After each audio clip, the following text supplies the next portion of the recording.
Magandang gabi po mga kadilim, at sa lahat ng ating mga tagapakinig na muling nagbalik sa piling ng dilim ngayong gabi.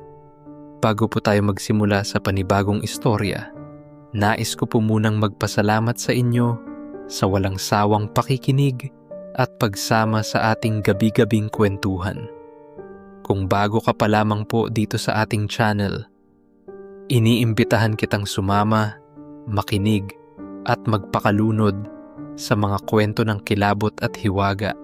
At kung gusto mo rin ng shoutout, i-comment mo lang ang iyong pangalan at kung saan ka nagmula para mas lalo kitang makasama sa dilim ng ating mga kwento. Muli, maraming salamat. Ako po si Kuya Jovi, ang utak sa likod ng Ulap Noir, handang maghatid ng panibagong bangungot ngayong gabi. Ang kwento pong ito ay hango sa totoong karanasan at mga kwentong ipinasa mula pa nung dekada 70. Maaaring magdulot ito ng matinding takot, lalo na sa mga hindi sanay sa horror content. Kung mahina ang loob mo, mabuting mag-isip ka munang mabuti bago ipagpatuloy ang panonood. Ikaw na ang bahala, pero tandaan, minsan ang mga lihim ng nakaraan ay hindi dapat muling binubuksan. Kuya Jovi, alam kong mahilig kayo sa mga kwentong kababalaghan, kaya't isusulat ko na ang isang bagay na matagal nang bumabagabag sa akin. Hindi ito basta kwento lang na narinig ko. Isa ito sa mga alaala na ayaw ko sanang balikan. Pero ngayong paulit-ulit kong napapanaginipan, pakiramdam ko ay kailangan ko na talagang ibahagi sa iyo. Sa isang elementary school, tawagin na lang natin sa datin niyang pangalan, Bayan-Bayana Elementary School sa Marikina. Pamilyar ka siguro, hindi ba? Diyan nag-aral ang mga magulang natin noong 79. Doon din nagmula ang kwento tungkol sa pugot na ulo sa CR. Isang alamat na paulit-ulit kinukwento ng mga bata para manakot ng kaklase.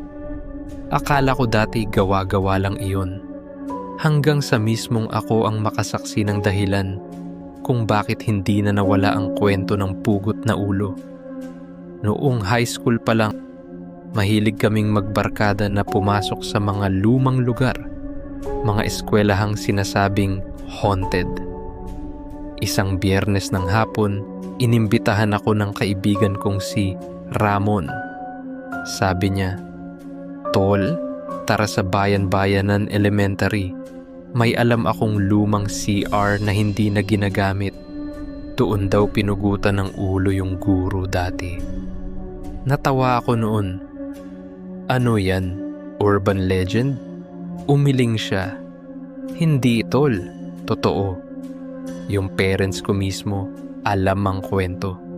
Teacher daw nila yung namatay. At may nakita raw silang kakaiba noon. Ayaw ko sanang sumama. Pero sa sobrang kulit ni Ramon, napilitan ako.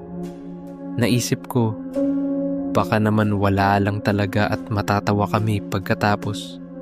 Pagdating namin sa school, tahimik na. Wala nang bata.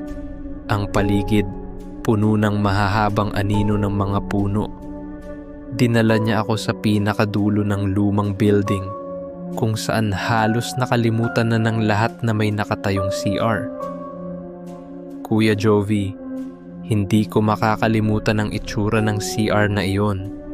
Ang pinto ay kalawangin, ang dingding may lumang lumot, at amoy pa lang ay parang may naaagnas na hayop sa loob. "Dito yun," pulong ni Ramon. Pagpasok namin, napansin kong may 3 cubicle. Ang una at ikalawa, sira na ang pinto. Pero ang pangatlo, sarado. "Ano? Bubuksan natin?" tanong niya. Nakangisi. Umiling ako. Baka may daga dyan o ano. Pero bago ko mapigilan, sinilip niya sa ilalim. Bigla siyang umatras, maputla ang muka. "Tol, may sapatos," Hindi ako naniwala agad. Ako naman ang sumilip. At totoo nga, may nakasabit na itim na sapatos sa loob, parang suot ng isang taong nakaupo sa inidoro. Pero, Kuya Jovi, wala itong katawan mula tuhod pataas. Bago pa kami makatakbo, bigla naming narinig ang paghampas ng pinto mula sa ikatlong cubicle. Sunod ay isang malalim na boses na tila nagmumula sa ilalim ng lupa. Bakit bumalik kayo? Tumakbo kami palabas ng CR, halos mabaliw sa takot. Pero bago kami makarating sa pinto, tumigil si Ramon. Tol, teka, saan yung ulo? Pulong niya. Nilingon ko at doon ko nakita isang pugot na ulo nakapatong sa inidoro ng ikatlong cubicle. Nakatingin mismo sa amin, nakangisi, nangingitim ang balat at ang matay nagliliyab. "Huwag kayo!" sigaw nito, kasabay ng pagbagsak ng pinto na kusa namang nagsara. Nakauwi kami, pero hindi na muling naging pareho si Ramon. Ilang linggo lang ang lumipas. Palagi na siyang tulala, parang laging may nakatingin sa kanya.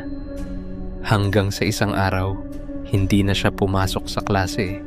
Sabi ng nanay niya, nakita raw nila siyang nakahiga sa kama, nanginginig, at bago ito tuluyang mawalan ng hininga, ang huling mga salitang sinabi niya ay, "Yung ulo, bumabalik tuwing gabi, nasa paanan ko na naman."